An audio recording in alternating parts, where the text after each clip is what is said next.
Hey, welcome back, guys. So today on this video, we are talking about Milkshake, the website builder. And more specifically, I'm going to quickly answer a question I keep getting a lot on my other video, and that is, how do you sign up and create a Milkshake account? So let's go ahead and talk about that. First off, guys, real quick video, not too many steps involved, so be sure to stick around to the end of the video. But why would you want to create a Milkshake account anyways? Well, that's pretty easy. If you're running an online business, you know it's important to have a website, and Milkshake is a popular way to create a website, even if you don't know how to code. Whatever the case is, it's a pretty easy process. It's handled here in the app. Just kind of red and white one here on the top right. Check my video description. I'll try to leave the written instructions there as well. But I'm going to go ahead and open up my Milkshake app now. Okay, guys, I went ahead and opened the Milkshake app. So you have a few different ways you can sign up with your Google login, Facebook, or Apple login. Or you can do what I do and use your email. So I'm going to click on sign up with email. Okay, next you need to go ahead and enter in your email and then create a password. Be sure to use your correct email because you will need to accept a verification email. So I'm going to enter that information in off screen. Okay, next you get to choose your URL or your website for Milkshake. So this is included with your Milkshake account. It's going to be branded as you see fit. So let's just go ahead and name it as your company. All right, so there it is.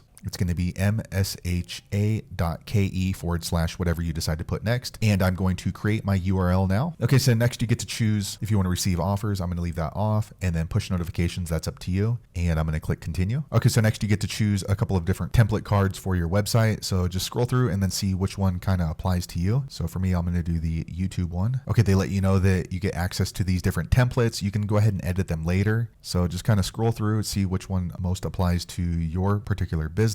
So I kind of like this one right here. So I'm going to click on edit. Okay, so here you can go ahead and start editing your Milkshake website. So we can do the heading, subheading, the description, links. You can change the button label. And if once you've changed all that up to your liking, go ahead and click on preview. And now it brings you here to an image of what your website's going to look like. Looks pretty good. So then go ahead and click on publish down here on the bottom. All right, now it's processing. Okay, now your website is published. So I'll click done. So there you have it, guys. If you're looking to sign up and create a Milkshake account, that is the easiest way I know how to do it. If you know an easier way, be sure to leave a comment below. Let the rest of us know how you did it. Hopefully you found that video useful. If so, click thumbs up or maybe consider subscribing to my channel, and I hope to see you on the next video. Thanks again for watching.